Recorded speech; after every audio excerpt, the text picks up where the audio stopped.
नमस्ते बच्चों। देखो आज बहुत दिनों बाद मैं लेक्चर नंबर 17 के बाद 18 लेके आया हूँ।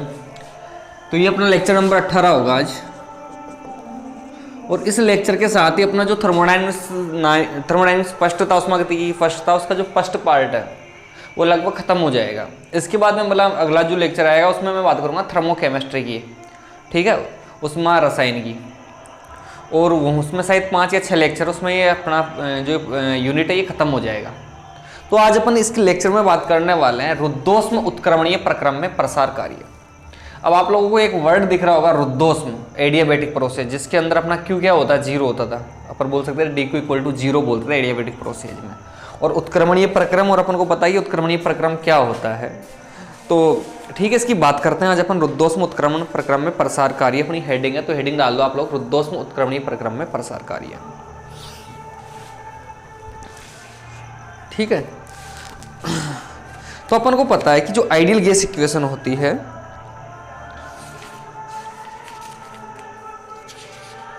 हेडिंग डाल दो work of expansion in adiabatic reversible process.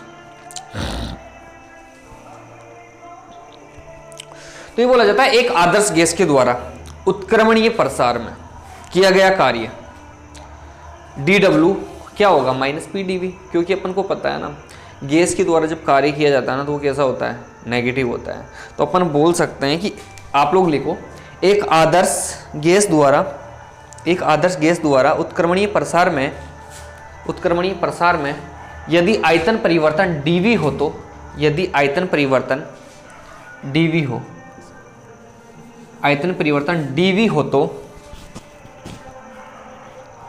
Gas द्वारा किया गया कार्य dW का मान, गैस द्वारा किए गए कार्य dW का मान क्या होगा माइनस PdV।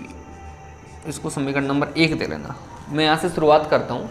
मैंने ये बोला है कि कोई भी आदर्श गैस है उसमें उत्क्रमणीय प्रसार होगा। उत्क्रमणीय प्रसार होगा तो आयतन में परिवर्तन होगा, और आयतन में परिवर्तन dV है तो वहां पर उस सिस्टम के द्वारा किया गया कार्य dW क्या होगा माइनस PdV होगा। ठीक है, अब मैं बोल रहा हूं V1 तथा V2 गैस के आयतन है। V1 क्या होता है, प्रारंभिक आयतन, और अंतिम आयतन की बात करते हैं अपन। तो मैं बोल रहा हूं V1 तथा V2 गैस का प्रारंभिक इनिशियली व अंतिम आयतन है। अब अपन जब ये लिखते हैं तो अपन को क्या करना होता है कि जो समीकरण होता है उसका अपन समाकलन करते हैं। क्या करते हैं, समाकलन। गैस का प्रारंभिक व अंतिम आयतन है, आयतन हो तो अपन बोल सकते हैं हो तो संपूर्ण प्रसार में किया गया कार्य, संपूर्ण प्रसार में किया गया कार्य। अपन इसको कैसे लिख सकते हैं, क्योंकि जब प्रारंभिक और अंतिम आयतन जब अपन बता देते हैं तो उसकी जो प्रसार सीमा उसकी बात करेंगे अपन, तो अपन बोलेंगे W equal to minus V1 से V2 PdV। अब अपन यहां पर ये बोल रहे हैं अपना प्रसार कैसा, उत्क्रमणीय प्रसार है।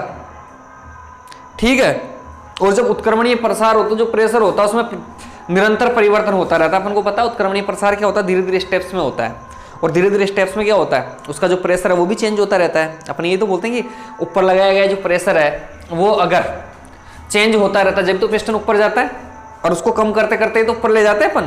तो मैं क्या बोलूंगा, मैं बोल रहा हूं चूंकि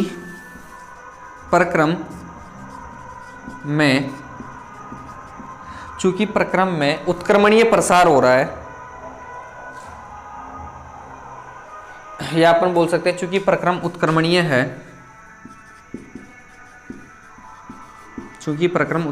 है, अतः P में निरंतर परिवर्तन हो रहा है।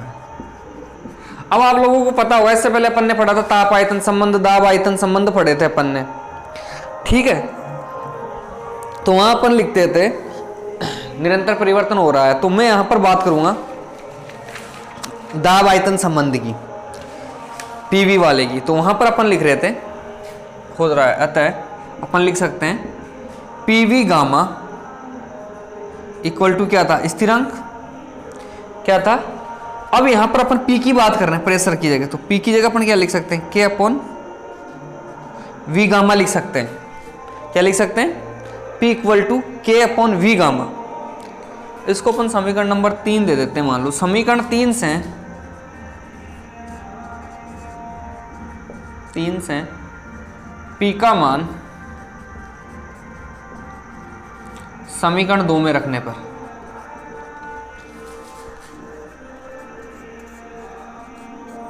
इस 3 से इसका मान यहां रख दें अगर अपन,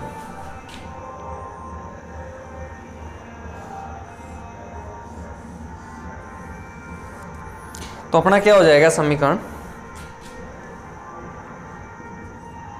माइनस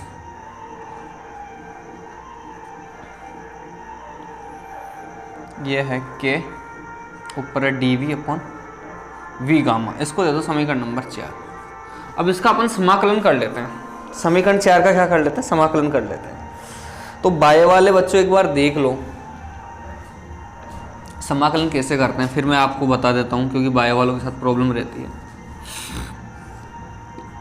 1 अपॉन वी गामा इसका समाकलन कर रहे हैं, और वही x की पावर n का समाकलन आपको पता है x की power n plus 1 upon n plus 1 होता है, तो वही लेके चलना है। इसको जब ऊपर लेके जाओगे, ये v 1 अपॉन वी गामा था, इसको जब ऊपर लेके जाओगे तो v की पावर क्या होगी, माइनस गामा हो जाएगा। तो यहाँ पर x की पावर माइनस n समझ लो, तो यहाँ पर अपन लिखेंगे v की पावर माइनस गामा प्लस 1, और नीचे भी क्या आएगा, गामा प्लस 1, ये आएगा। अब ध्यान देना, ये 1 तो प्लस में और गामा माइनस में, तो मैं इसको ऐसे लिख सकता हूँ कि v 1 माइनस गामा, और नीचे वाले को भी अपन ऐसे लिख सकते हैं 1 माइनस गामा, लिख सकते हैं ना इसको 1 माइनस गामा। अब आप लोगों को एक बात समझ में आ रही होगी कि जो 1 माइनस गामा ना, इसको मैं इधर बाहर ले आऊँ अगर 1 माइनस गामा, तो नीचे जो आएगा ये है v की पावर 1 माइनस गामा है। अब यहाँ पर जब अपन समाकलन करेंगे तो आप लोगों को पता है कि इसका जो समाकलन होता है upper limit minus lower limit आएगी। क्या आएगी, upper limit minus lower limit.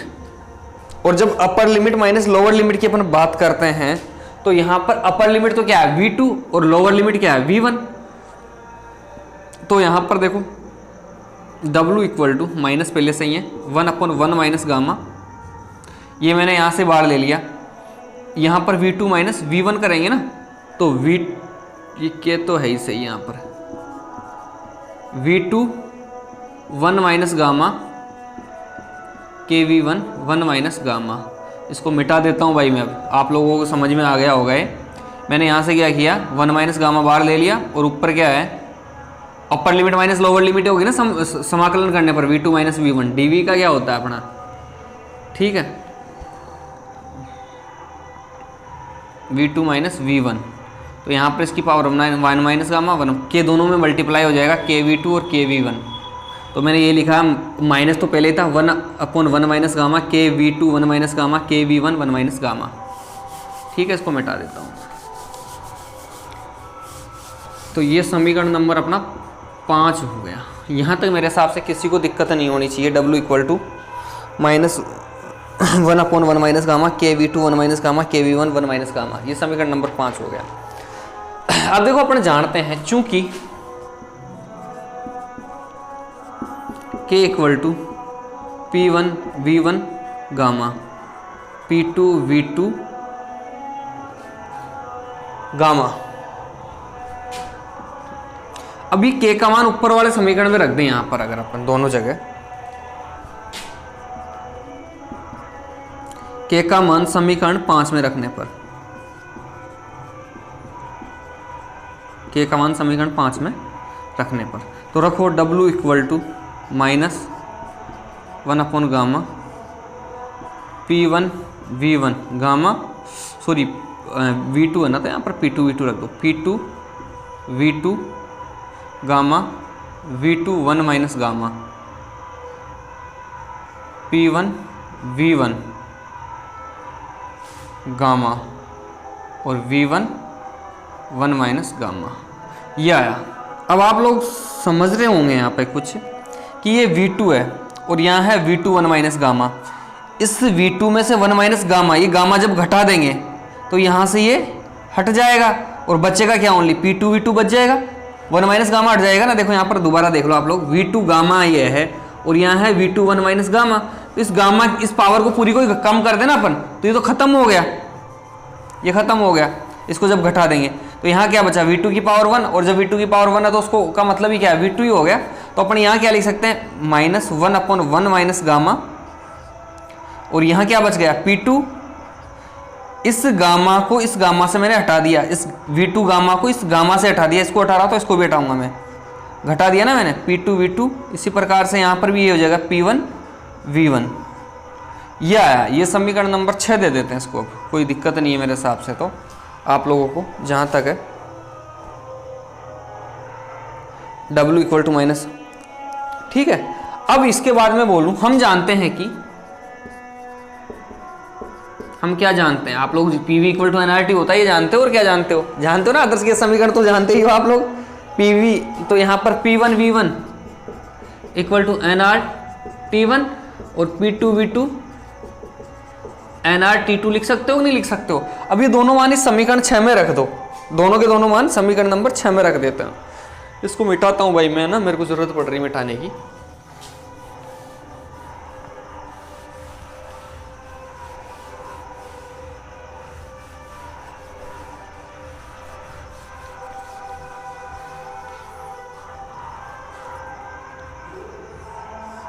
देखो इधर W इक्वल टू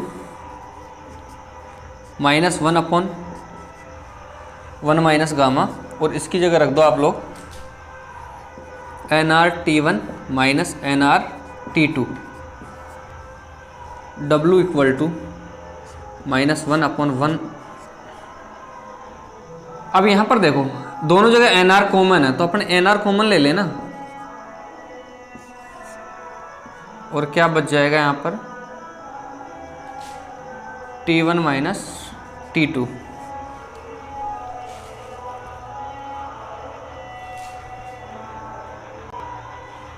सॉरी यहाँ पर देखो T1 नहीं आएगा ना, यहाँ पर क्या था, P2 V2 था, या तो यहाँ NRT2 और यहाँ होएगा NRT1।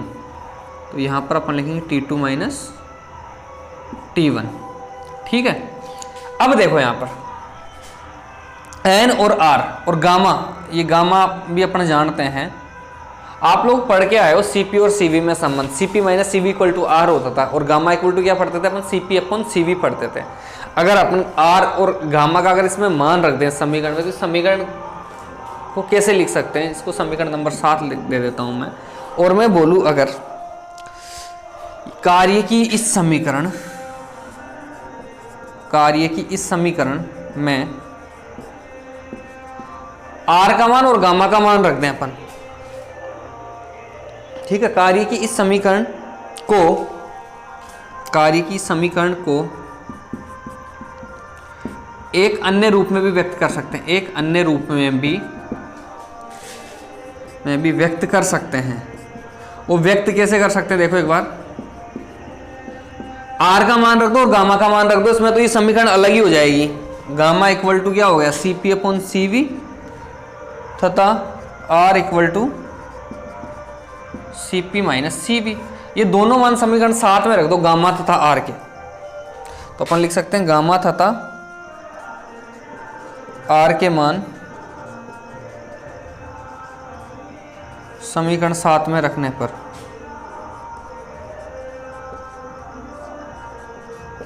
गामा तथा R का मान समीकरण 7 में रख दें अगर अपन, तो रख दो भाई, इधर रखें उधर रखें, किधर भी रख दो, इधर रख देते हैं। माइनस N, R की जगह तो क्या रख दें, CP माइनस CV। ये T2 माइनस T1 इधर ही है अभी, है ना। और ये है 1 माइनस गामा का अपन रख दें 1 माइनस CP अपॉन CV। तो आप लोगों को मैं बता देता हूँ सोल्व करके इसको कैसे कैसे अपन लिख देंगे, देखना इधर, है ना। मैथ वाले तो समझ जाएंगे कि बारंबार बायो वालों के साथ थोड़ी सी प्रॉब्लम रहती है, तो मैं बस उन्हीं को समझाने के लिए। देखो ये था 1 minus C P upon C V है। अगर यहाँ पर अपन एलसीएम ले लें सी वी, तो ये क्या हो जाएगा C V minus C P. एक का वक्त सी वी में दोगे तो सी वी का तो सी वी सी पी। अब देखो यहाँ पर W equal to minus N C P minus C V T2 minus T1 है। अब देखना नीचे क्या है C V minus C P है और नीचे है सी वी, तो ये सी वी तो ऊपर गया मल्टीप्लाई करके, इसको ऊपर पहुंचा देता हूं मैं, ठीक है। इधर लिख रहा हूं, फिलहाल इधर लिख रहा हूं। अब एक काम करना, देखो नीचे है C V minus C P और ऊपर है C P minus C V, तो ये जो माइनस है ना, इससे अगर मल्टीप्लाई करते हो तो ये क्या हो जाएगा सी पी माइनस जो सी वी है वो क्या हो जाएगा C V minus C P हो जाएगा, और सी वी माइनस सी पी से C V minus C P को अपन काट देंगे और ये माइनस साइन भी अपना खत्म हो जाएगा। ध्यान देना मैंने क्या बोला, नीचे C V minus C P है और ऊपर C P minus C V है। इस C P minus C V को अगर मैं C V minus C P करना चाहूँ तो माइनस हट जाएगा और इससे ये कट जाएगा, C V minus C P, C V minus C P से C V minus C P cut जाएगा। अब यहाँ पर जो बचा उसको लिख दो W इक्वल टू, ये माइनस हट गया, एन के साथ क्या आ जाएगा सी वी आ जाएगा T2 माइनस T1, नीचे कुछ नहीं बचा, और W इक्वल टू क्या आ गया N C V T2 minus T1, क्या आ गया W equal to N C V T2 minus T1 आ गया अपने, ठीक है। और अपन लिख सकते हैं यहाँ पर 1 मोल गैस के लिए, ये तो n मोल के लिए हो गया, अगर मैं लिखना चाहूं 1 मोल गैस के लिए W इक्वल टू क्या हो जाएगा, n को हटा दो बस, तो W इक्वल टू क्या लिख सकते हैं अपन C V T2 minus T1, क्या लिख सकते हैं W equal to C V T2 minus T1। और हम जानते हैं चूंकि W इक्वल टू क्या होता है डेल E, तो डेल E इक्वल टू क्या लिख सकते हैं अपन C V T2 minus T1, del E equal to क्या लिख सकते हैं सी वी T2 माइनस T1, और ये n मोल के लिए हो जाएगा ना एन सी वी लिख सकते हैं अपन। और आप लोगों को पता है कि जब डेल्टा के साथ सी पी आता है तो डेल्टा H के साथ क्या आता है, अगर इसी प्रकार अगर अपन निकालें, इसी प्रकार डेल्टा H इक्वल टू क्या लिख सकते हैं N C P T2 minus T1, तो ये हो गया delta H equal to N C P T2 minus T1। तो ये अपना रुद्धोष्म उत्क्रमणीय प्रकार में प्रसार कार्य था। मेरे हिसाब से आप लोगों के लिए समझ में आ गया होगा प्रसार कार्य कैसे निकाल दिया अपन ने उत्क्रमणीय प्रक्रम के लिए। W equal to N C V T2 minus T1 आता है, और 1 मोल गैस के लिए C V equal to T2 minus T1 होता है, तो अपन को पता है W equal to delta E होता है, ये जानते हैं अपन, तो delta E equal to N C V T2 और डेल्टा H बराबर n C V T2 minus T1। तो ये क्वेश्चन आप लोग याद रखना। इस तरह से अपन क्या कर सकते हैं रुद्धोष्म उत्क्रमणीय प्रकार में प्रसार कार्य की गणना कर सकते हैं। आई होप आप लोगों के समझ में आया होगा ये वाला लेक्चर। हो सकता है थोड़ा बहुत डिस्टर्बेंस रही, क्योंकि वीडियो में रात को बना रहा हूँ, गाने भी चल रहे हैं, तो मुझे नहीं पता आवाज़ आ रही कि नहीं आ रही, क्योंकि कुछ बच्चे रोज़ है ना बोल रहे थे सर ये वीडियो कब डालोगे, तो मैंने कोशिश की है आज रात को वीडियो बना के डाल रहा हूँ। ठीक है, आप लोगों को पसंद आएगा। लेक्चर नंबर 18 था अपना, इसके बाद में 5 लेक्चर में यूनिट ख़त्म कर दूँगा, इसके बाद यूनिट 2 अपनी चलेगी। Thank you so much.